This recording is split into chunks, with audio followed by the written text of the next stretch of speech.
Hola iglesia, nuevamente te estoy invitando a que escuche este mensaje.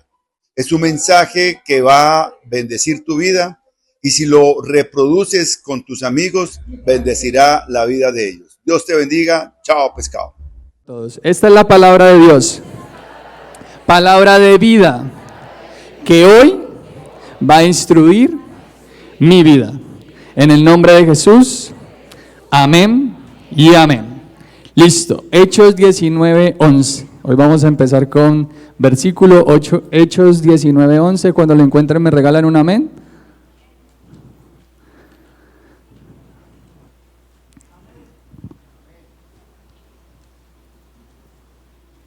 Listo, Hechos 19:11. Dice: Dios hacía milagros extraordinarios por medio de Pablo. Y quiero que vamos a orar y le pidamos al Señor que sea Él el que hable en esta noche. Padre Santo, te damos las gracias, Dios.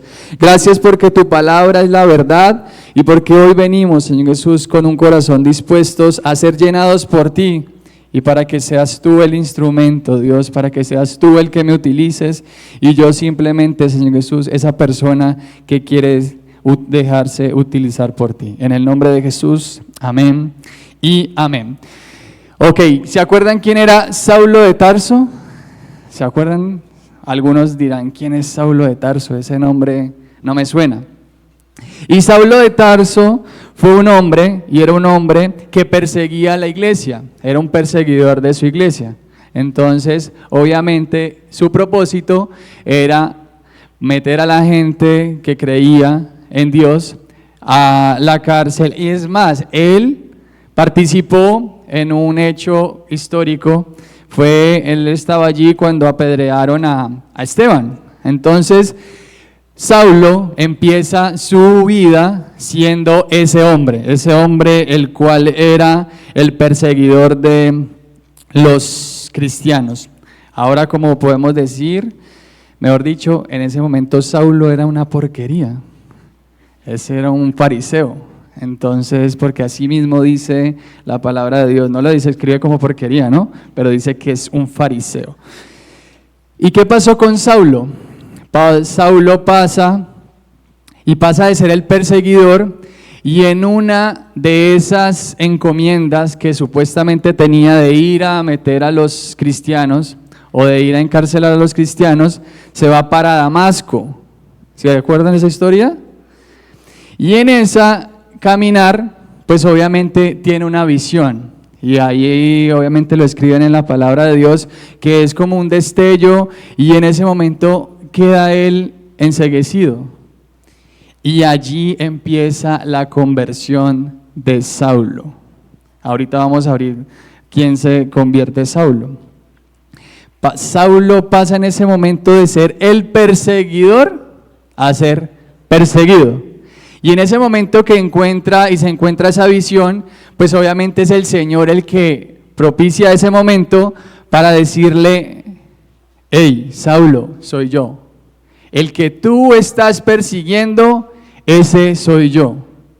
¿Cómo nos sentiríamos nosotros si nos fuéramos en ese caso o en ese momento fuéramos nosotros los que estuviéramos en ese lugar? O sea, al que él supuestamente le estaba persiguiendo, al que supuestamente estaba siguiendo, en ese momento se le aparece para decirle: Saulo, es que el que estás persiguiendo soy yo. ¿Qué pasa con Saulo? Se convierte en un profeta, en un apóstol. ¿Cómo se llama? Pablo. ¿Cierto? Llega a Damasco y pues obviamente les acorto la historia. Él se va, 3 días queda enceguecido, llega pues obviamente y oran por él.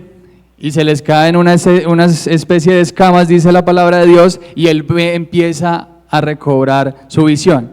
Y empieza la conversión de Pablo y a predicar el evangelio. Pablo, el que no predicaba o el que decía o el que estaba en contra de Jesús, empieza a predicar a favor de Jesús. Empieza a predicar porque tuvo un encuentro con Dios. Llegó a Damasco y empezó fervientemente a predicar acerca de la palabra de Dios. Incluso pues obviamente los que estaban en ese lugar pues se confundían, decían como, este man sí de verdad está haciéndolo real, porque es que este hace 3 días atrás o un tiempo atrás estaba diciendo o estaba en contra de supuestamente nosotros. Y empieza una transformación. Y el título de la prédica, porque yo sé que a todos nos gusta anotar, se llama De lo sutil a lo extraordinario.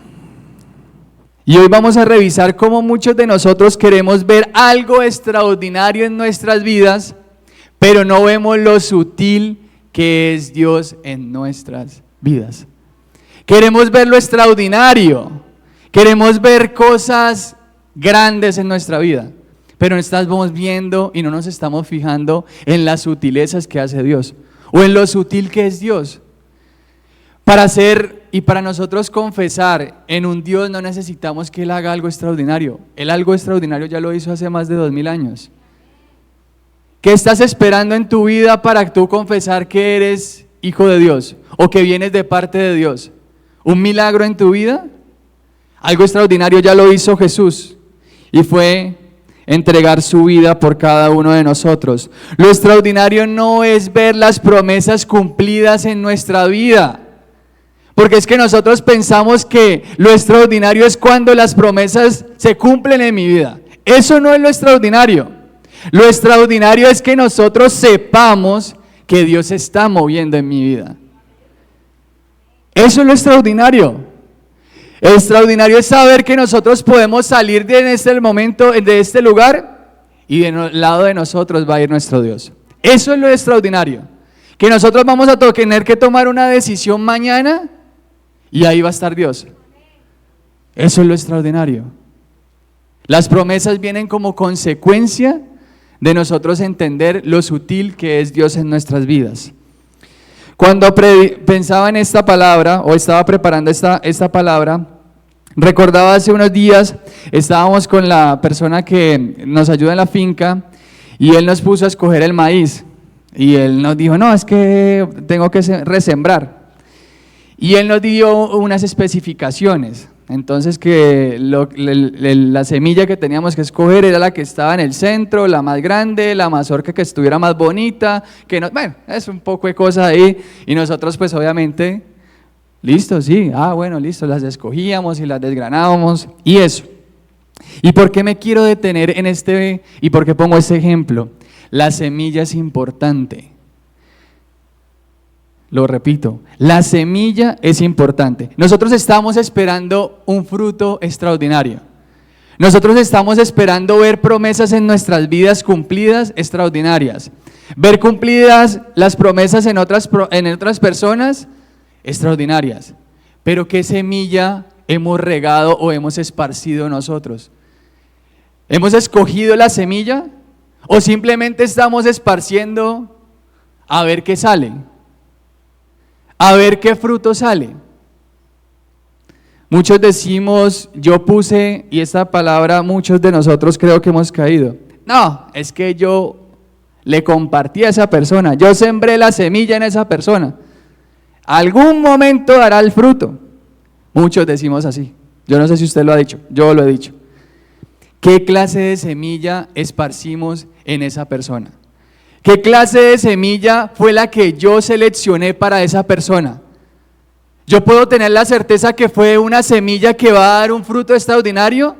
¿O simplemente dije, no, es que yo voy a casa sobre la roca? En algún día, si querés ir, ve eso que hay en la carrera 48, y ahí está el pastor, y ya, esa fue la semilla. Yo creo que nosotros queremos ver testimonios aquí, personas convertidas por Dios, pero necesitamos seleccionar la semilla. ¿Qué semilla nosotros vamos a sembrar? Semillas pasadas, semillas comidas por el gorgojo, eso pasa en lo natural. Un fruto que seguramente no es el que vamos a estar esperando. Una semilla seleccionada tiene un proceso sutil de transformación para convertirse en algo extraordinario. Es que la semilla puede ser seleccionada, es que la semilla puede ser la mejor, Es que la semilla nosotros nos pudimos detener para escogerla, pero es que el que hace lo extraordinario en esa semilla es Dios. Nosotros solamente somos el instrumento para escogerla, para seleccionarla y para esparcirla, pero Él es el que se encarga del crecimiento y del fruto que va a dar esa semilla. Hechos 9:19. Ahí mismo estamos cerquita. Hechos 9:19 dice: Saulo en Damasco y en Jerusalén. ¿Ya lo encontraron? ¿Está muy lejos? No. Ok. Saulo pasó varios días con los discípulos que estaban en Damasco. Ya había llegado allí. Y enseguida se dedicó a predicar en las sinagogas, afirmando que Jesús es el Hijo de Dios. Acuérdese que venía de ser el perseguidor. Todos los que le oían quedaban asombrados y preguntaban: ¿no es este el que en Jerusalén perseguía a muerte a los que invocaban ese nombre? ¿Y no ha venido aquí para llevarse los presos y entregárselos a los jefes de los sacerdotes? Todavía dudaban, ¿cierto? Pero Saulo cobraba cada vez más fuerza y confundía a los judíos que vivían en Damasco, demostrándole que Jesús es el Cristo. Una conversión, un encuentro con Dios que cambió una manera de ver o una manera de actuar y una manera de hacer las cosas. Jesús seleccionó la semilla con Saulo. Jesús seleccionó esa semilla que iba a darle a Saulo, para que su corazón en algún momento fuera transformado de una manera sutil y transformara el corazón de otros. Cuando tu corazón es transformado, Dios está esperando que tú ayudes a transformar el corazón de otros. La transformación tuya va más allá de recibirla. La transformación nosotros tenemos que vivirla, compartirla. Es la única forma en la cual nosotros podemos hablar de una manera contundente de lo que Dios ha hecho en nuestras vidas, con un testimonio, con una transformación. Y nosotros no podemos seguir pensando o seguir viviendo: es que el Señor transformó mi vida, es que transformó mi familia. El Señor transformó mi vida y transformó mi familia para que yo ayudara a transformar la vida de otras y las familias de otros. No te quedes con lo que Dios está haciendo en tu vida. Chévere que tú estés en este lugar, chévere que tú vengas un miércoles, chévere que Dios esté revelándote palabra todos los días, pero no te quedes con lo que Dios está haciendo en tu vida. Nosotros estamos llamados a compartir lo que Dios está haciendo en nosotros. Nosotros no nos podemos callar. El mundo, usted se mete a las redes sociales y el mundo habla clarísimo y contundente. El mundo está atacando de una manera frentera y nosotros estamos callados. A nosotros nos da pena compartir el versículo. A nosotros nos da pena compartir la prédica. A nosotros nos da pena compartir una canción cristiana. Todos los reels, todas las historias que vemos, ¿qué clase de música tienen? Y a nosotros nos está dando pena o nos está dando miedo compartir acerca de Dios. Un encuentro con Dios es entender que tú no eres el instrumento, que tú eres el instrumento y el que obra es Él. El que restaura es Dios, el que sana es Dios. Cada cosa que haces es por Él y es para Él. Pablo donde iba causaba furor y sensación, dice la palabra de Dios. Él estaba causando sensación porque pues obviamente venía de una situación a ser lo contrario. Incluso, ahorita lo vamos a ver más adelante, vamos de una vez Hechos 19, 11, 13 porque lo quiero leer en la palabra. Ahí mismo dice: Dios hacía milagros extraordinarios por medio de Pablo, a tal grado que a los enfermos les llevaban los pañuelos y delantales que había tocado el cuerpo de Pablo. Imagínense que fue tanta la sensación y era tan extraordinario lo que estaba haciendo Pablo en ese momento, que Dios estaba haciendo tantas cosas a través de la vida de Pablo que la gente se llevaba los pañuelos para sanar a la gente. La gente le tenía fe a un delantal o algo que él estaba usando porque creía que lo podía sanar. Y muchos de nosotros ponemos la fe en ¿quién? Ponemos la fe en ¿qué? ¿Ponemos la fe en el Dios en el cual sanó a tal persona? ¿O nosotros nos estamos yendo a decirle, Dios, yo necesito un encuentro contigo? Porque es que el encuentro que Saulo tuvo con Jesús, Jesús lo quiere tener contigo. Y cada uno de nosotros necesitamos un encuentro con Dios. Tal vez nosotros necesitamos que las escamas de nuestros ojos caigan. Tal vez hayan cosas en nuestras vidas que no nos están dejando ver más allá, o que simplemente nos han dejado ver un cristianismo light, o un cristianismo de una manera religiosa. El encuentro con Dios me cambia la perspectiva de lo que es Dios y de lo que Dios puede hacer en mi vida. Cuando tú y yo tenemos un encuentro con Dios, dejamos de ver la dificultad en un problema para ver esa dificultad en una formación en mi vida. Dejo de ver esa enfermedad en muerte para verla en una oportunidad que Dios tiene para glorificarse en mi vida.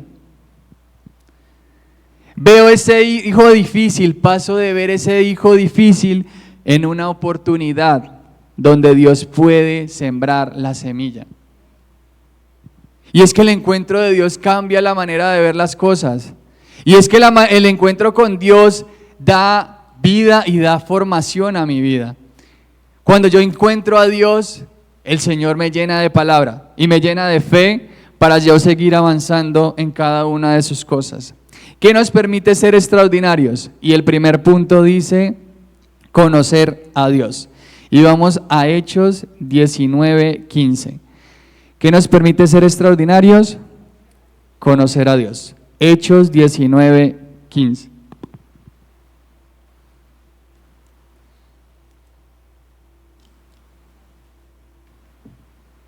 ¿Ya lo encontraron? Esta historia, vea, si usted, es más, el pastor predicó hoy acerca de Pablo. Ayer Martica también predicó acerca de Pablo. Y hoy, en esta noche, estamos predicando acerca de Pablo. No es casualidad. Dios hizo cosas extraordinarias a través de la vida de Pablo y va a hacer en la vida de ustedes. Hechos 19:15 dice, un día el espíritu maligno le respondió, conozco a Jesús, conozco a Pablo, pero ustedes ¿quiénes son? Y les voy a poner en contexto, 7 jóvenes que iban supuestamente haciendo exorcismos, haciendo liberaciones en el nombre de Jesús. Y wow, a mí me sorprendió cuando yo leía esto, porque imagínense que uno esté supuestamente ahí intercediendo por una persona, haciendo liberación y ahí haciendo guerra, y el Espíritu le diga, no, pues que yo a Jesús lo conozco, a Pablo también, pero ¿usted quién es?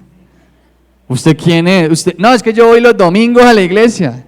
No, yo a usted no lo conozco. Un encuentro con Dios. Nosotros necesitamos conocer a Dios.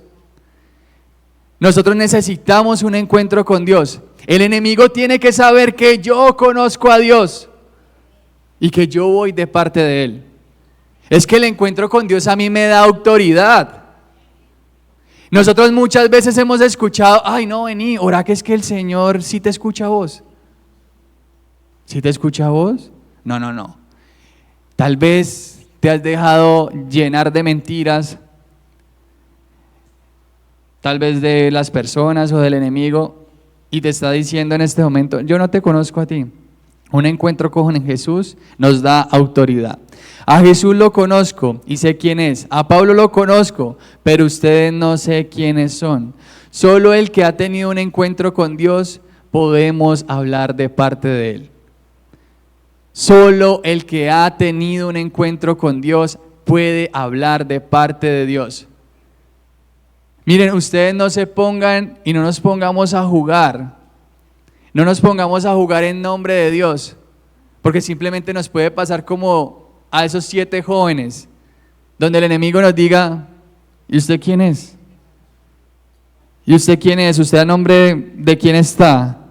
Si yo a usted no lo conozco. Un encuentro no depende de cuánto lleves en la iglesia. Y ojo, porque tal vez usted viene por primera vez a este lugar. Un encuentro con Dios no depende de cuánto lleves en la iglesia. Si sabes o no hacer un devocional, un encuentro con Dios solo necesita disposición y entrega. Tú necesitas disponer tu corazón. Tú necesitas disponer tu vida para que Dios se encargue de hacer la obra. No necesitas nada más. El encuentro con Dios te descarga, te libera, te sana, te humillas. El encuentro con Dios te dispone. Que el enemigo retumbe cuando tú estés hablando a nombre de Él, a nombre de Dios. Que el enemigo retumbe cada vez que tú uses la palabra Dios. Que el enemigo retumbe cada vez que tú le declares la guerra. Y ojo, porque aquí le voy a hablar a los papás. Ustedes tienen que hacer guerra espiritual por sus hijos. Ustedes tienen que orar por sus hijos. Ustedes tienen que arrodillarse por sus hijos. Pero lo más importante es que ustedes tienen que hacer guerra espiritual por sus hijos. Y guerra espiritual la hacemos cuando le declaramos la guerra a Satanás. Porque es que nosotros no podemos seguir orando de una manera tibia a un Satanás que está haciendo cosas con nuestros hijos y cada vez nos está dañando más nuestros hijos. A Satanás se le tiene que declarar la guerra y nosotros no podemos ser más tibios o más indiferentes a eso. Nosotros debemos interceder por nuestros hijos. Esos jóvenes más adelante salieron golpeados, desnudos, corriendo, salieron avergonzados, golpeados, todo porque estaban haciendo supuestamente cosas que no tenían autoridad para hacerlo. Por lo único que los únicos que podemos hablar, ya se los dije, somos los creyentes. Muchos dicen, es que Dios me dijo, y ojo porque aquí voy a tocar un tema sensible para muchos. Muchos dicen, es que Dios me dijo que te dijera, que hicieras, que no hicieras. Es que Dios me dijo que me fuera. Es que Dios me dijo que dejara.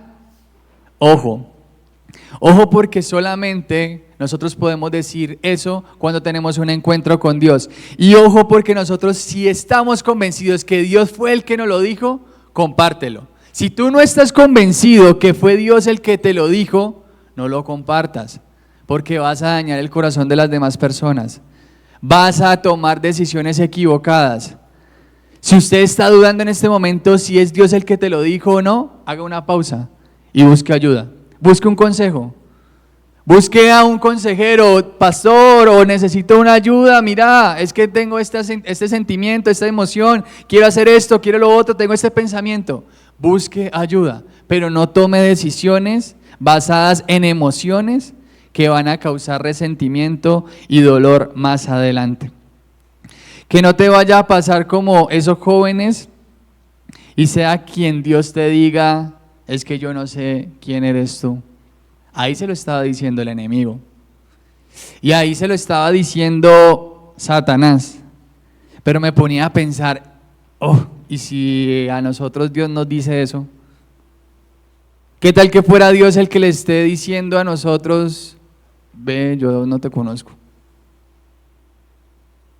Es que muchas de las cosas que tú haces, no reconozco. O sea, no sé quién eres. Porque estás manejando una cara en un sitio y otra cara en otro. Te estás distorsionando. No sé quién eres. Duro y complicado si pensamos en esa parte. En mi corazón tengo resentimiento, dolor, chisme. En mi corazón tengo falta de perdón. Tú no puedes hablar de parte de Dios. Si en tu corazón hay dolor, si en tu corazón hay resentimiento, si en tu corazón hay falta de perdón, tú no puedes hablar de parte de Dios. Dios no habla en un corazón resentido. Dios no habla en un corazón lleno de chisme o por medio de un chisme. Dios no habla de esa manera. Dios habla cuando tenemos un encuentro íntimo y personal con Él. Lo que tú haces, lo que tú hablas, lo que tú compartes debe ser coherente con lo que tú crees. Es que debe ser coherente con lo que tú predicas.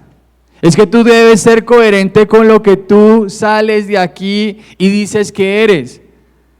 Debe haber una coherencia para que no te pase lo que le pasó a estos jóvenes y no sea de Dios el que nos diga, es que yo a ustedes no los conozco por falta de coherencia. El cristianismo no es religiosidad. El cristianismo es santidad. El cristianismo no es prohibiciones. Es que aquí no se te prohíbe nada. Y muchos se quedan como, ¿en serio? El pastor está ahí diciendo, Giovanni, ¿qué va a decir? Aquí no se te está prohibiendo nada. El cristianismo no es que tú está prohibido hacer esto o está prohibido lo otro. No, tú lo dejas de hacer por una convicción. Tú lo dejas hacer por una revelación. Tú lo dejas de hacer porque tiene que haber una coherencia con lo que Dios te está diciendo, con lo que Dios te está formando aquí, con lo que tú tienes que salir a hacer allá. Las prohibiciones no son. Es simplemente una santidad y un estilo de vida que nosotros debemos llevar. Tú y yo estamos en este lugar porque tenemos una necesidad en nuestro corazón. Y que esa necesidad, llámese sanidad, llámese financiera, llámese milagro, no sea más grande que un encuentro con Dios. Que la necesidad que usted tiene en este momento no sea más grande que tener un encuentro con Dios. Porque seguramente si llega esa sanidad, llega esa estabilidad financiera, usted sale y se va. Se olvida de un Dios. Cuando yo tengo un encuentro con Dios, permanezco. Cuando yo tengo un encuentro con Dios, simplemente recibo. Y puedo quedarme en su casa y en su lugar. Segundo, obedecerlo. Y ya voy un poquito más rápido porque ya el tiempo me está cogiendo. Segundo, obedecerlo. Hechos 20, 21, 24. Ahí mismo, Hechos 20, 21, 24. Y dice, a los judíos y a los que no son judíos ahí está hablando otra vez Saulo, les he incitado a que se arrepientan ante Dios y que crean en nuestro Señor Jesús. Y ahora que tengo, versículo 22, y ahora tengan en cuenta que voy a Jerusalén obligado por el Espíritu. Mire lo que dice más adelante, en el 24. Sin embargo, considero que mi vida carece de valor para mí mismo. Él sabía a qué se podía enfrentar. Él estaba yendo obligado a ese sitio.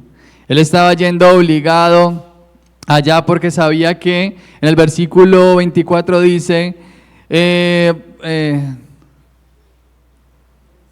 En el 23, lo único que sé es que en todas las ciudades el Espíritu Santo me asegura que me esperan prisiones y sufrimientos.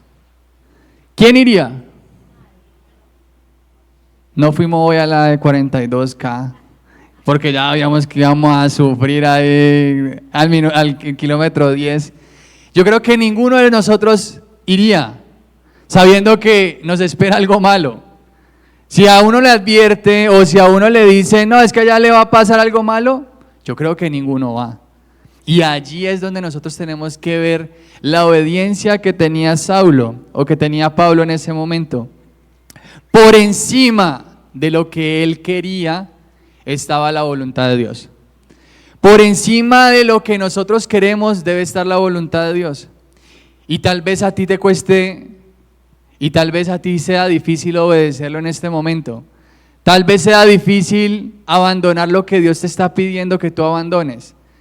Tal vez te está pidiendo algo en lo cual tú te sientes enamorado, aferrado, en lo cual tú te sientes pleno. Y el Señor hoy te lo está pidiendo. Y tú dices, ¿será que lo hago? ¿Será que no lo hago? Obediencia. La obediencia cuesta. La obediencia nos obliga a salir de nuestra zona de confort. Cuando tú obedeces, sales de tu zona de confort, sales de tu comodidad.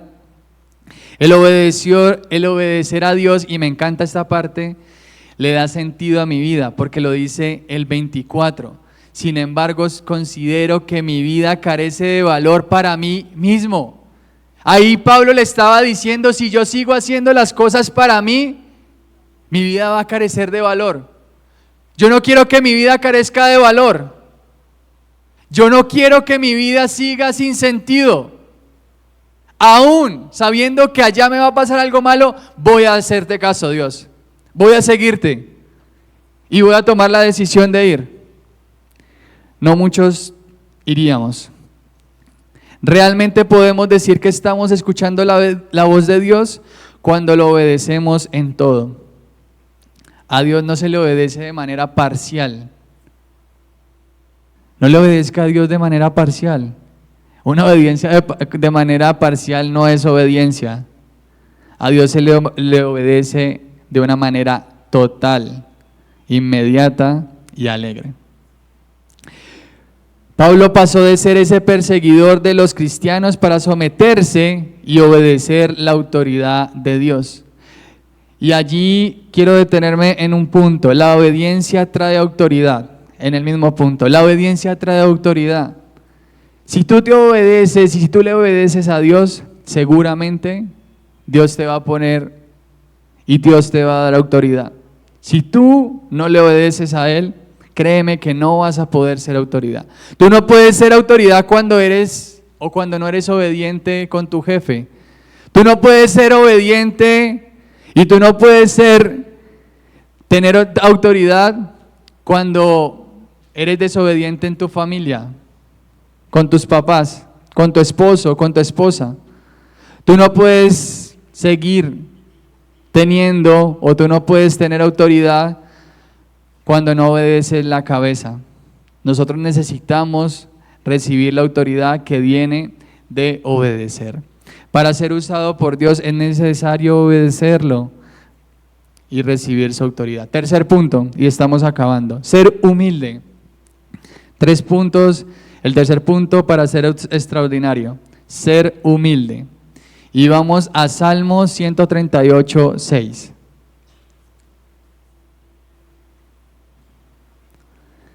Salmo 138, 6. Dice, el Señor es excelso, pero toma en cuenta al humilde y reconoce de lejos al orgulloso.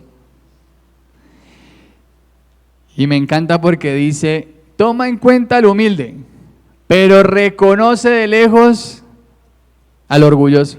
Yo no sé si ustedes han visto a gente que camina como en puntas, como levitando, como si se creyeran de mejor familia, orgullosos, ¿cierto? Y muchos de nosotros hemos reconocido tal vez personas de lejos, personas que vienen allá y uno dice, uy, esa persona, mira, ¿quién se cree? El Señor reconoce de lejos el orgulloso de corazón. Tú no tienes que caminar de puntas para decir que eres orgulloso. Tú no tienes que decir y hablar para decirte Dios que tú eres un orgulloso. Dios conoce tu corazón y sabe en qué área de tu vida estás siendo orgulloso. El extraordinario es Dios. Tú solamente eres el instrumento que utiliza. Es que el extraordinario es Él. Lo que Él hace es lo extraordinario. Nosotros simplemente somos ese instrumento sutil y útil para su obra. El humilde es aquel que aún sabiendo las cosas se deja enseñar.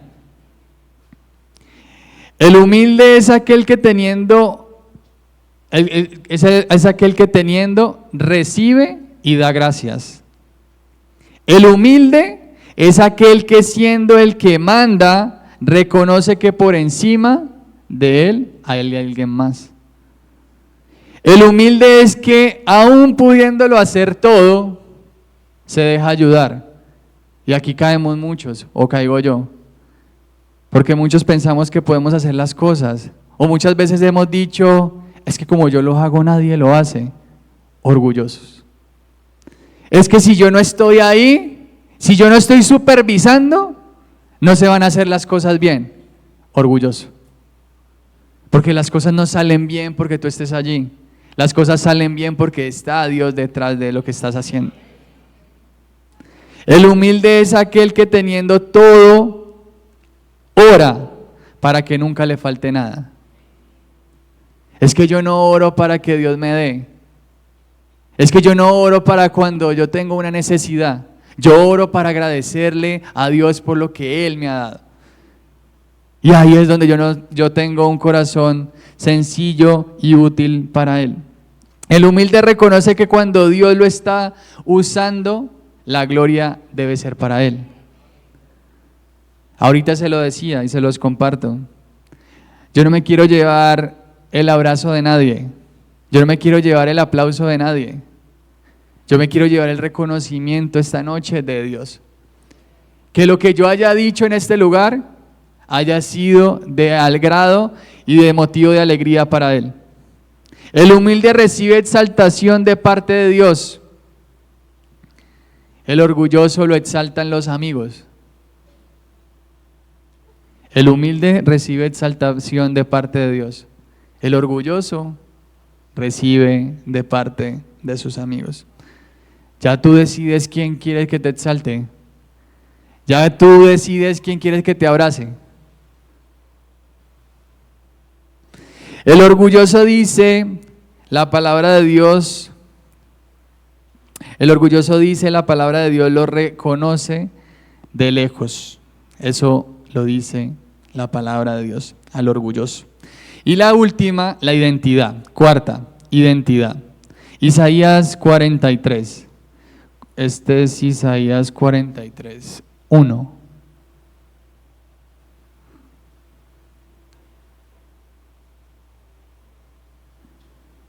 ¿Me ayuda? ¿Si es 1?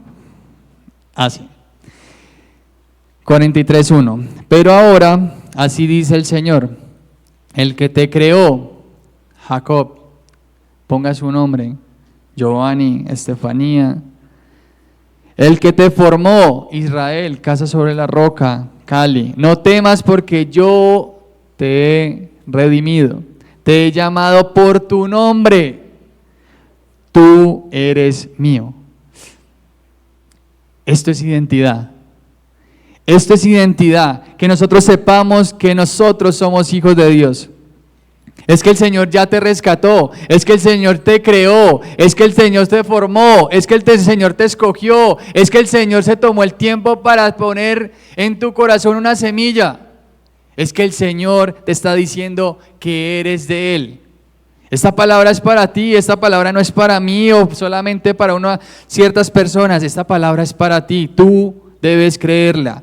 El Señor sutilmente al oído te está diciendo hoy mismo, tú eres mío. Y se los decía en una prédica, en una oportunidad que tuve de predicar anterior. Uno de los grandes enemigos que nosotros tenemos es el sentimiento de culpa. El gran sentimiento de culpa es lo que nos deja ver una identidad clara. Cuando nosotros tenemos sentimiento de culpa, se nos olvida quiénes somos. Cuando nosotros tenemos y viene la culpa a nuestras vidas, todo lo que está haciendo Dios y todo lo que ha hecho Dios se nos empieza a olvidar por un sentimiento de culpa. Dios te restauró y Dios te restauró para siempre. Dios te dio vida y te la dio para siempre. Dios te dio un hogar y restauró un hogar, lo restauró para siempre. No sigas pensando en lo que tú hiciste en algún momento. Que todo ese sentimiento de culpa no te invada más, porque seguramente no vas a poder avanzar.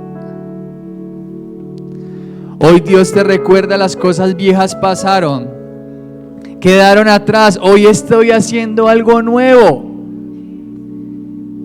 Ese capítulo pasa ahora. Ese capítulo que pasó en tu vida, ya pasó. Ahora tienes la oportunidad de escribir un nuevo capítulo. Hoy tienes la oportunidad de escribir un nuevo capítulo. Hoy tienes la oportunidad de salir y tener un encuentro con Dios.